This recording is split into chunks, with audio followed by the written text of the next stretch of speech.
Juventud en éxtasis. Parte 1.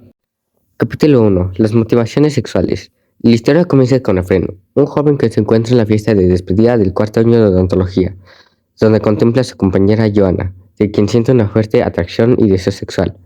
La joven acaba de cortar con su novio, lo que para él era una posibilidad para intentar algo con ella. Él se encontraba con mucha confianza por lo oportuno de la situación, ya que era un experto para conquistar mujeres. José Luis, el único profesor que se apuntó para acompañar durante la fiesta a los jóvenes, al ver a Efren, se aproximó a su mesa e inició una conversación sobre los impulsos sexuales que se pueden presentar en cada uno de los sexos, mencionando grandes diferencias entre cada uno de ellos, como por ejemplo que las mujeres mezclan sus fuertes emociones con el deseo sexual, mientras que los hombres solo sienten una fuerte necesidad y presentarán las mismas reacciones al tener relaciones. Independientemente de si una jovencita, una señora madura o simplemente al manosearse. Mientras conversaban, Efren se perdía en lo más profundo de su ser, imaginando lo placentero que podría ser una aventura con Joanna. Después de un largo tiempo conversando con José Luis, Ricardo y Alfredo, quienes habían incorporado anteriormente, Efren se dirigió con Joanna, y después de conversar y bailar unos momentos, fueron camino al bar donde platicaron sobre sus rupturas amorosas. Al término de su plática regresaron a la pista de baile, pero después de un tiempo él decidió llevarlo a otro lugar, para platicar mejor. Al llegar al auto y pasados los minutos, él preguntó a dónde iban, y Joanna respondió provocativamente a donde tú quieras. Capítulo 2. Sexo y adicción. Ya conduciendo, Efren no dejaba de pensar en lo que haría, y al ponerse nervioso no iba con sus principios de seducción. Estacionó su coche en un centro comercial y decidió declararle lo que sentía por ella, mientras ella solamente le agradecía por sacarla de la fiesta. Se supone que debía besarla, pero no hallaba cómo ya que estaban separados, así que rodeó el vehículo, abrió la puerta en donde se encontraba ella y seguía con los halagos mientras la checa le pedía salir al centro comercial. Al entrar, compró un par de cosas y se dirigió hacia la caja, donde se percató de los preservativos, pero como Joan estaba presente decidió no tomarlos. Al regresar al auto lo volvió a intentar hasta que por fin ella le hizo caso. Ingresaron al carro, se volvieron a besar y con movimientos sensuales acompañaron el momento. Se aproximaron al hotel más cercano donde nadie los reconocía. Ya adentro, ella se intrigó y le preguntó dónde estaba, y el chico la tranquilizó diciéndole que no haría nada sin su consentimiento. Pronto los dos se encontraban ya en la habitación donde rápidamente comenzaron con los juegos sexuales. Primero dejaron la ropa para luego ir a la tina, y terminaron en la cama donde ocurrieron los íntimos hechos. Ya solo en la habitación, Efren los echó en sus pensamientos de nuevo. Pensó que el sexo se estaba convirtiendo en una adicción y que ya tenía una alta cantidad de encuentros íntimos, que le empezaban a cobrarle factura. Tenía un leve dolor en el área genital para después recordar lo que había pasado, mientras buscaba alguna señal de que algo estuviera mal, pero no lo logró. Solo le venía la idea de que no logró complacerla y más tarde llegar a la conclusión de que todos los hombres son esclavos del sexo y que todos sus amigos eran iguales a él. Capítulo 3. Infección venérea. Por la mañana, Efren despertó con la angustia y constante pregunta de si tenía sida o no. Recordó cómo uno de sus amigos había enfermado y contagiado a su esposa y a su bebé. Se levantó y llamó a su profesor José Luis. Le contó lo que pasaba y trató de justificar la situación con decirle que había pasado si no hubiera usado condón. Su profesor le dijo que eso no hubiera garantizado nada, ya que ninguno de los métodos anticonceptivos era seguro al 100%. Le dio dos recomendaciones. La primera fue que aceptara la responsabilidad, así como tuvo el valor de hacer lo que hizo, y la segunda fue que se checara lo más rápido posible. Efren se dirigió al estudio de su mamá para buscar un libro que le diera más información. Encontró un libro que explicaba las enfermedades más comunes que se daban, la sífilis en sus 3 etapas, la gonorrea y cuando llegó al SIDA, la simple idea de haber sido contagiado la aterraba. Buscó en el bolso de su mamá la tarjeta de un médico de nombre Asaf Marin. Para más tarde sacaron una cita, pero antes llamó a Joanna para decirle lo que sucedía. Y también acudió al doctor, solo que al enterarse no pudo decir de una palabra. Quedó muda. Capítulo 4. Vive la vida mientras eres joven. Cuando el chico acudió a la cita, se encontró con la bella recepcionista, quien llamó su atención, pero la vergüenza que le provocaba la situación lo distrajo y descontroló. Lo atendió un doctor al que rápidamente le agarró confianza. Y Efraín le preguntó el por qué le había pasado eso si se supone que había llevado una vida sexual normal, ya que todos los jóvenes lo hacían para aprender. El doctor lo interrumpió tratando de disuadir la idea que tenía Efraín sobre el sexo y las mujeres. Efraín, intimidado, le contestó que entonces la virginidad era el sello de garantía, pero el médico enfureció y le dio una explicación minuciosa de su situación. Efraín intentó buscar una salida, así que el doctor sacó de su cajón una película y se la dio junto con su receta y orden de análisis. Efraín afirmó que lo tomaría, pero que él tenía sus ideas bien firmes y que nadie le iban a convencer de lo contrario. Capítulo 5. El aborto. Al llegar a su casa, se dio cuenta de que Joanna lo estaba esperando. Cuando se acercó a ella, notó un mal olor en su piel y en su aliento e infinidad de pequeñas manchas que se presentaban en su piel, que solo le provocaban repudio, y se sorprendió cómo una noche anterior no lo había notado. Él había leído que esos eran los síntomas de la sífilis. La rechazó y entró a su hogar, dejándola ahí parada, y en su casa se fue a su cuarto y puso la película que llevaba. El video en donde se mostraba todo el proceso del aborto de una manera tan real que Fren no pudo terminar de verla, ya que en ese momento recordó que 6 meses atrás le había dado dinero a Jessica, su exnovia, para que abortara a su propio hijo, y eso los hizo sentirse el más miserable de los seres. Capítulo 6. No puedo esperar hasta casarme. Efraín no concilió el sueño durante varias noches porque soñaba que él era el bebé que abortaban y cayó en una fuerte depresión hasta que le tocó la cita. El doctor le diagnosticó de acuerdo a los resultados de su análisis, herpes simplex y presencia de un organismo llamado Chlamydia trachomatis. Le explicó los cuidados que debía tener y los medicamentos que debía tomar, advirtiéndole que esa enfermedad no se quita, que solo se controla. El joven, después de estar un rato en silencio, repentinamente habló de la película. Reconoció que se había equivocado y que sí había cambiado su manera de pensar. El doctor le dijo que el sexo no estaba prohibido, pero que hay muchas implicaciones en las que se debe de pensar, porque su práctica irresponsable ocasiona graves problemas sociales y no puede decirse que satisfacer una necesidad en semejantes repercusiones sociales sea algo privado.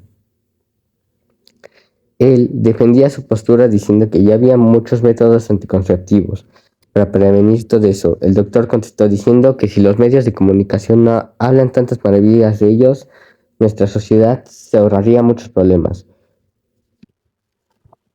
porque jamás hablan de los trastornos tan graves que estos tienen. Le explicó Efraín con gran detalle cada uno de los métodos, diciéndole lo que en realidad provocaba en las mujeres. Efraín volteó a la pared y, viendo una gran cruz, le dijo al doctor que si todo eso que decía en realidad tenía que ver con bases teológicas.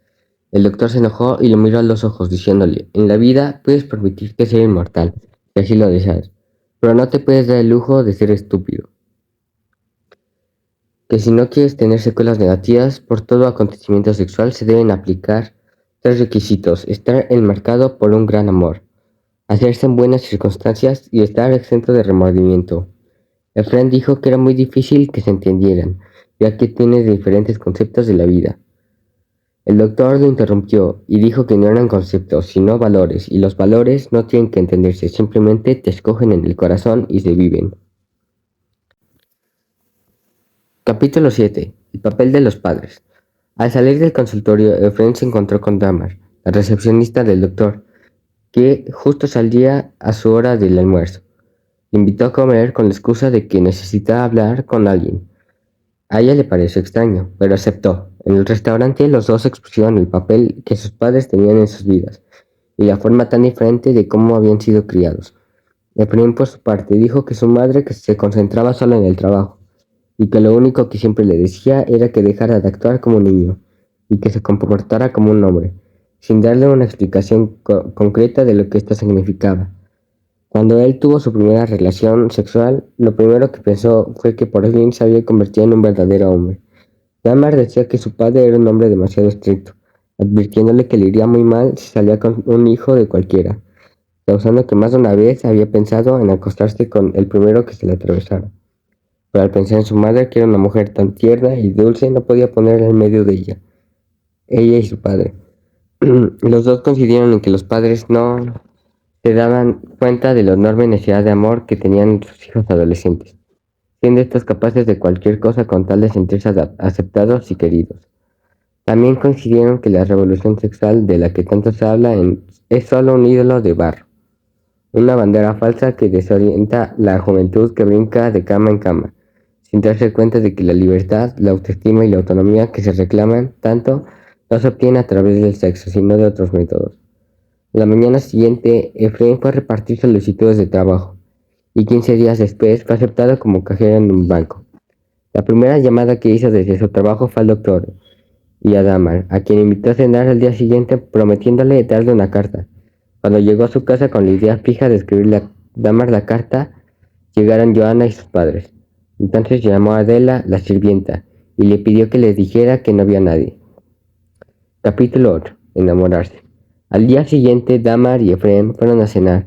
La observaba mientras ella leía la carta con mucha atención. Se dio cuenta que estaba enamorada de ella.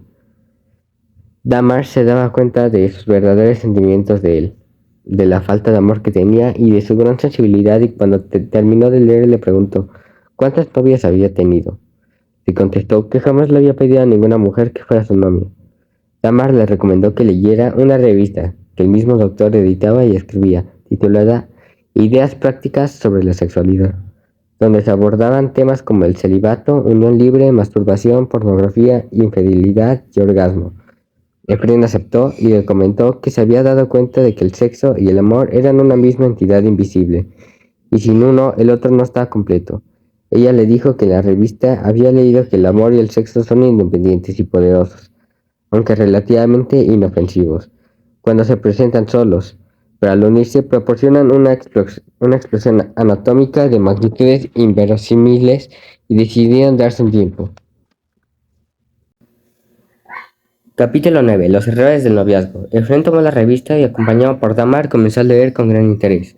Encontró un tema que decía que los matrimonios malos son el producto de los malos noviazgos, ya que en el noviazgo está la clave de la felicidad o la desdicha, y explicaba los dos grandes errores del noviazgo. El primero es la idealización, en donde ves al príncipe o a la princesa de tus sueños encarnadas en esa persona, pero solo se trata de una creación tuya. El segundo es la primera pasional, que es donde el noviazgo se vuelve superficial. Siguió leyendo y encontró que un noviazgo destructivo puede identificarse por tres características básicas. La primera está basada en los atributos físicos. Viene acompañado de una gran impaciencia sexual y se presenta con exceso de celos y búsqueda de control, agregando que el amor real no lleva prisa. Dejando la revista por un rato, se dirigieron a la casa de Efraín, donde al llegar, antes de entrar, salió Adela y le dijo a Efraín que Joanna y sus padres acababan de irse. Después de hablar con su mamá, él se puso muy nervioso y Dahmer no entendía lo que pasaba. Capítulo 10. La trampa del sexo prematrimonial. Al entrar a su casa con Dahmer, sintió un ambiente muy tenso. Sin embargo, su madre se portó muy bien con ellos. Incluso les preparó de cenar y los tres platicaron muy amenamente. Durante la cena, cuando Efraín se dispuso a llevar a Dahmer a su casa, su madre le dijo que regresara pronto, porque necesitaba hablar con él de algo muy importante. Al llegar a la casa de Dahmer, le preguntó qué pasaba con su madre. Efraín le contó su historia con Joanna. Ella le preguntó si la muchacha estaba embarazada, pero él trató de evadir la pregunta. Pero Dahmer le dijo que fuera a buscar a Joanna y cumpliera con su responsabilidad, si es que tenía algo con ella, y se bajó del coche. Capítulo 11. Los pilares del amor. Efraín fue a la casa de Joanna, pero ella no se encontraba, así que decidió esperarla y mientras tomó la revista y se puso a leerla. Encontró que el amor trascendental tiene tres características fundamentales. Primero, la intimidad emocional. Se da únicamente mediante la comunicación profunda, porque la confianza absoluta, la complicidad, la integración y la alianza es un común denominador de parejas. Segundo, la afinidad intelectual y espiritual.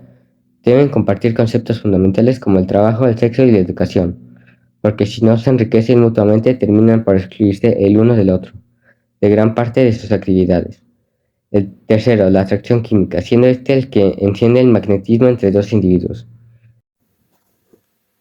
Es un fenómeno químico que no está basado en el gusto corporal, porque al besarse y tocarse lo hacen espontáneamente y con pasión sin dejar que éste se apague.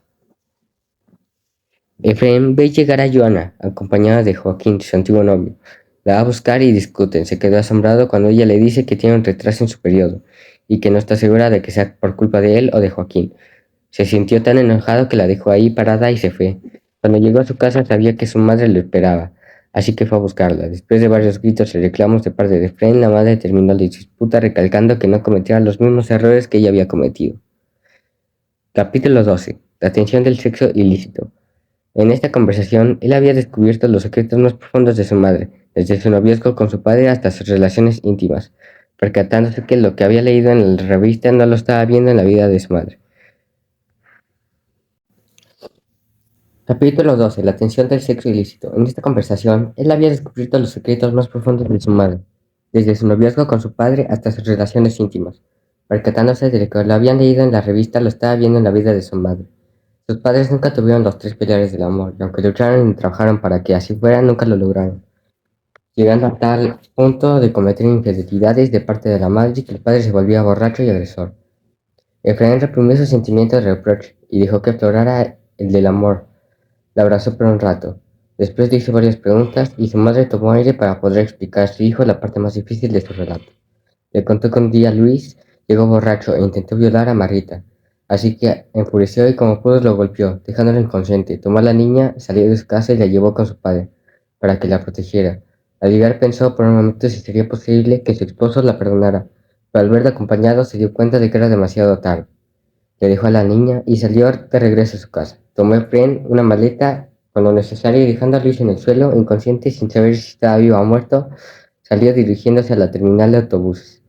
Compró un boleto al lugar más lejano posible, llegando a un pueblo desconocido donde tuvo que invertir todo lo que tenía en comprar a un juez, que lo registraran con nuevos datos y empezara una nueva vida. Capítulo 13. Unión libre. Efraín pidió un cambio en la universidad para no tener que ver a Joana.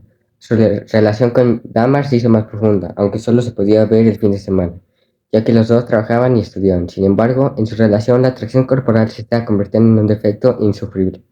Justo después, Efraín le pide vivir juntos, aunque ella se aferraba a la idea del matrimonio, ya que ella había vivido muy de cerca la realidad de las uniones libres. Él solo la abrazó y le dijo que la amaba, e insistió que si el matrimonio era su opción más inteligente. Ella le contestó que el periodo de adaptación era largo y complicado, pero valía la pena porque cuando uno siente que todo parece estar en contra de uno del otro, estará ahí para darle la mano, sin importarle los giros de la fortuna. Capítulo 14. El placer sexual. Dahmer y Friend, separados por sus compromisos académicos y laborales, ansiaban reencontrarse. La preocupación de Friend por Dahmer lo consumía, llevándolo al borde del agotamiento. En medio de su desesperación, su madre le entregó una carta de su hermana, quien le recomendaba buscar consuelo en la Biblia y en la fe, a pesar de su escepticismo inicial. Efraín se vio abrumado por la emoción y la incredulidad al enfrentarse a esta idea. Sumido en una profunda crisis emocional, Efraín se refugió en el baño, incapaz de contener sus lágrimas después de un sincero llamado de auxilio a Dios. Logró recuperar la compostura momentáneamente, al ser confrontado por su madre sobre sus verdaderos sentimientos hacia Dahmer. Efraín finalmente se permitió ser vulnerable y expresar su amor por ella. Decidida a no dejar pasar más tiempo, Efraín tomó valor y llamó a Dahmer para pedirle que se casara con él, ante la sorpresa de ella, quien aún estaba fuera por el viaje con su padre. Efraín prometió esperar su regreso para formalizar su propuesta con la bendición de su mamá. Capítulo 15. Pruebas antes del matrimonio. Efraín y Dahmer, junto con sus padres, se reúnen para discutir los detalles de su próxima boda y su futuro hogar. A pesar de los nervios, deciden casarse rápidamente antes de que los padres de Dahmer se muden a otro estado. El doctor Asaf les plantea un desafío inusual: abstenerse de cualquier contacto físico durante los 3 meses previos a la boda para demostrar la solidez de su amor. Durante la conversación, el doctor Saab desmiente el mito de que el sexo es la principal causa de divorcio, señalando que los problemas de poder y dinero son más comunes. También destaca la fortaleza de la mujer y ofrece generosamente financiar su luna de miel como un regalo para la pareja. Este gesto no solo demuestra su apoyo, sino también su deseo de ver prosperar su unión.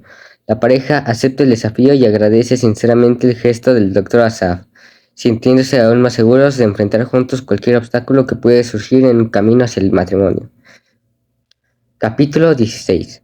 La noche de bodas. El futuro prometía sorpresas, pero la alegría no fluye en Efren, quien finalmente confiesa a Damar sobre el aborto de Jessica. Damar queda en shock y ambos deciden buscar a Jessica para saber qué pasó con su hijo. Tras una búsqueda infructuosa van al templo para orar por Jessica y su bebé. Durante la oración algo cambia profundamente entre ellos. Al salir del templo, ella nota el cambio de Efren desde su viaje con su padre y le pide una explicación al joven. Efren le muestra una carta de su hermana que explica su transformación en cuanto al matrimonio. Damar, conmovida, no puede abrazarlo debido al desafío del doctor.